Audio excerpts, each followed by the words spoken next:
Why you must read, beginner level. Why do I need to read in English? My students often ask me this. They think, I go to classes, I do my homework, I watch films in English. Why should I read books?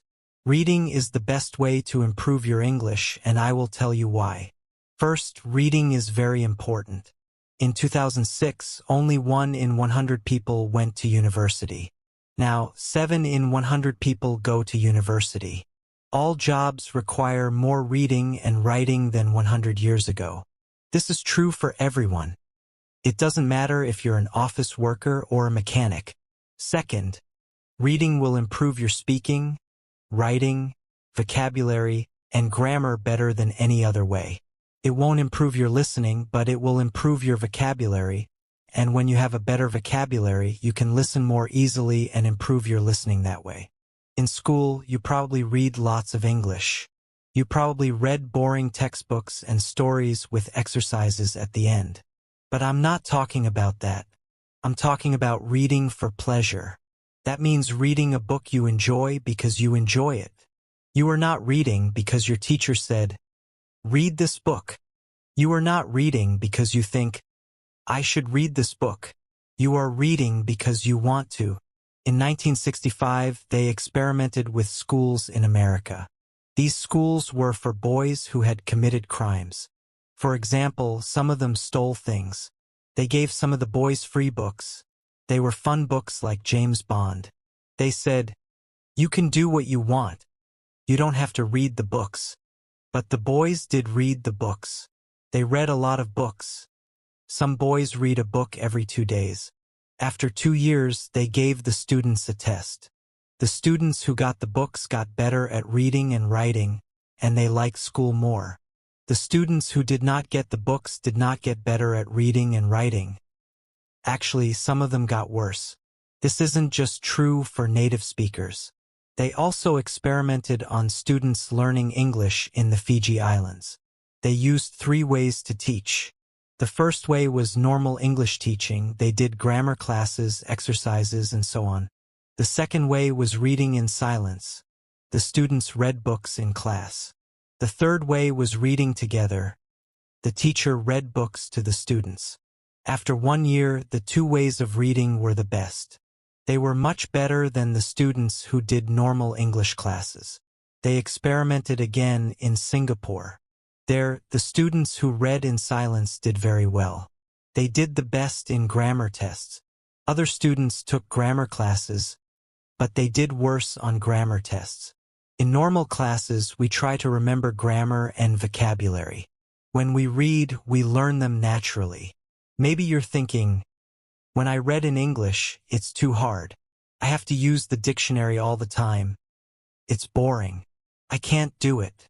I understand, so I wrote this book. I think this book will make you like reading because the stories are easy and fun. The early stories are short and easy, and the later stories are longer and harder. When you finish the book, you will think, wow, I did it. I make a podcast called Learn English Through Stories. 9 of the stories in this book I wrote for Learn English Through Stories, one of the stories I wrote for this book. But when I made this book, I made the stories better. Now you can read the stories at beginner, pre-intermediate, intermediate, or advanced levels. The stories are all fairy tales.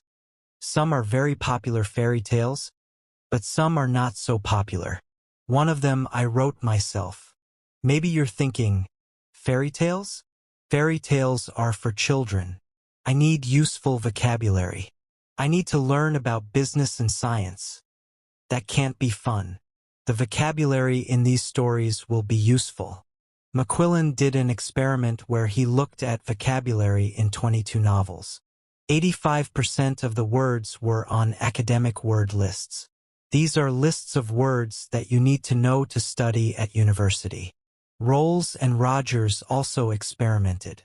They said, if students read 1,000,000 words of science fiction, will they learn important science words for studying at university? The answer was yes. So yes, fairy tales are useful for you too. But I understand if you still don't believe me. When I learned about all this, I found it hard to believe too. But I like to try new things, and I love learning languages. So in 2017, I decided to experiment. I had wanted to learn Spanish for a long time, but I didn't learn much in normal classes. I said, I will read 1,000,000 words in Spanish. Afterward, I will see what my level is. 1,000,000 words is about 20 novels, so it was a lot of work. I started with very easy reading, like this book. Then I started reading translations of books that I knew in English. For example, I have read Harry Potter and Game of Thrones in English, so I read them in Spanish too. Finally, I read new books in Spanish. I read Latin American authors. That means writers such as Isabel Allende, Luis Jorge Borges, and Manuel Puig. I love them. I also listened to podcasts, but I always read the transcripts and added the words to my goal. After I finished reading 1,000,000 words, I wrote and talked to native speakers. I was at an intermediate level. I could understand almost everything I read. I could understand people when they spoke clearly, and I could have conversations. And I had spent most of my time reading, not speaking. In 1 year, I learned more than most students learn in 5 years.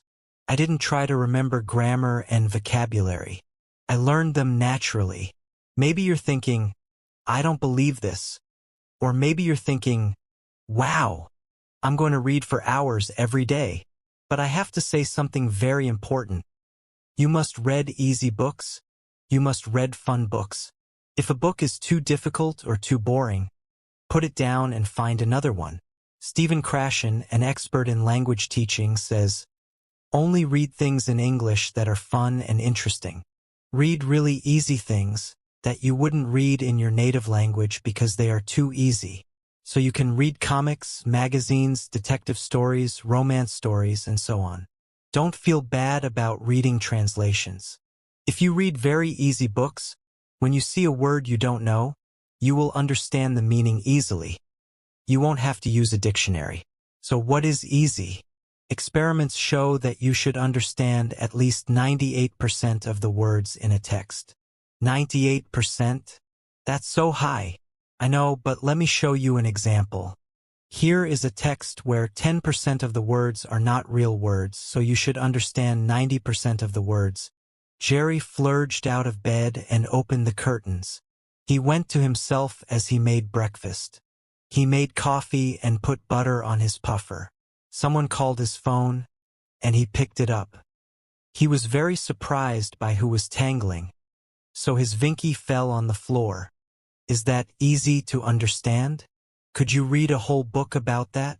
Here is the same text, but only 2% of the words are not real, so you should understand 98% of the words. Jerry jumped out of bed and opened the curtains. He sang to himself as he made breakfast. He made coffee and put butter on his toast. Someone called his phone, and he picked it up. He was very surprised by who was calling, so his Vinky fell on the floor. How was that? You probably didn't understand everything, but it was more fun to read than the first text. That's why reading for pleasure is so great. Maybe you don't understand everything, but you understand enough to follow the story, and you don't have to pick up a dictionary. So if you find that this book is too hard, read something easier. If you find it boring, read something more fun. I know that not everyone likes my writing, and that's okay. Find a book that is good for you. When we have fun, we learn much more. Because I want this book to be fun, it has no exercises in it. I thought about adding them after each story, but I don't think it's a good way to spend your time. Instead, you should read more. Read for pleasure. If you finish this book, you can try the level above. Because you already read the stories, you will know them well, and they will be easier to understand. But maybe when you finish this book, you will love stories. I hope so. If you do want to read more, you can listen to my podcast, Learn English Through Stories. I write a new story every week with audio and text, and there are over 100 episodes for you to listen to. Happy reading and happy learning. Why you must read. Intermediate level. Why do I need to read in English? I get this question a lot from students. They argue that as long as they're going to classes, doing their homework and watching films in English, there's no need to sit down with something as boring and old-fashioned as a book. Well, to put it simply, they're wrong. Reading is the best thing you can do to learn English, and I'm here to tell you why. Firstly, reading skills are more important than ever, whether that be in English or your native language.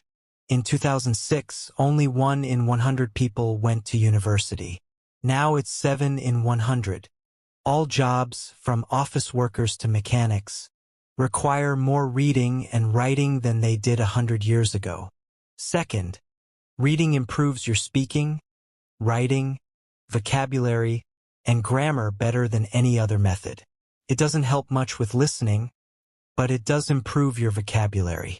With a better vocabulary, you can listen to more advanced content, improving your listening that way.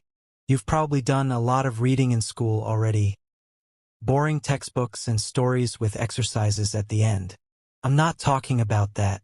I'm talking about reading for pleasure, reading books you enjoy because you want to, not because your teacher told you to or because you feel like you should. In 1965, an experiment was conducted in schools in America for boys who had committed crimes like theft. Some of the boys were given free books and fun books like James Bond novels, and they were told they didn't have to read them if they didn't want to.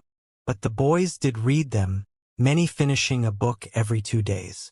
After 2 years, the boys who got the books performed better in reading and writing tests and enjoyed school more. The boys who didn't get the books didn't improve, and some even got worse. This holds for non-native speakers as well. Experiments on students learning English in the Fiji Islands showed that those who spent class time reading silently or being read outperformed those who only did traditional grammar classes.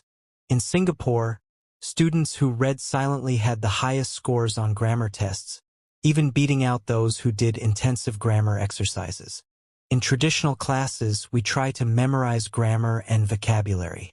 When we read, we learn these elements naturally. You might be thinking, but when I read in English, it's too hard.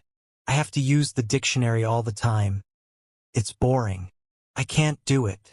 I understand, and that's why I wrote this book. I want to help you enjoy reading. The stories start short and easy and get longer and harder. By the end, you'll feel accomplished and more confident in your reading ability. I produce a podcast called Learn English Through Stories. 9 of the stories in this book originated from that podcast. 1 story is new, written especially for this book. I've refined all the stories for this book, making them available at beginner, pre-intermediate, intermediate, and advanced levels. These fairy tales vary from well-known to lesser-known stories, and 1 is an original piece. Maybe you're skeptical about fairy tales. Perhaps you think, I need practical vocabulary for business and science. Fairy tales are for children. But research has shown that reading for pleasure, even fairy tales, can provide the vocabulary needed for academic success. McQuillan's study of 22 novels found that 85% of the words appeared on academic word lists. Rolls and Rogers' research demonstrated that reading 1,000,000 words of science fiction could impart important scientific terminology. I understand if you still have doubts. I had my reservations too. But in 2017, I decided to test this method myself. I wanted to learn Spanish but hadn't made much progress with traditional classes. I committed to reading 1,000,000 words in Spanish, about 20 novels. I started with very easy materials, then moved on to translations of books I knew in English like Harry Potter and Game of Thrones, and finally to original Spanish literature by authors like Isabel Allende, Luis Jorge Borges, and Manuel Puig. By the end, I had reached an intermediate level. I could understand nearly everything I read and converse with native speakers. Most of my learning came from reading, not speaking. In 1 year, I progressed more than most students did in 5 years. I didn't try to memorize grammar and vocabulary. I learned them naturally through reading. You might still be skeptical or overly enthusiastic, thinking you'll read for hours every day. It's crucial to choose books that are easy and enjoyable. If a book is too difficult or boring, find another one. Stephen Krashen, a language teaching expert, advises only reading fun and interesting materials that are so easy you wouldn't read them in your native language because they're too simple. What counts as easy? Research shows you should understand at least 98% of the words in a text. This might seem high, but let's compare. In this text, 10% of the words are non-existent. Jerry flurried out of bed and opened the curtains. He went to himself as he made breakfast. He made coffee and put butter on his puffer. Someone called his phone, and he picked it up.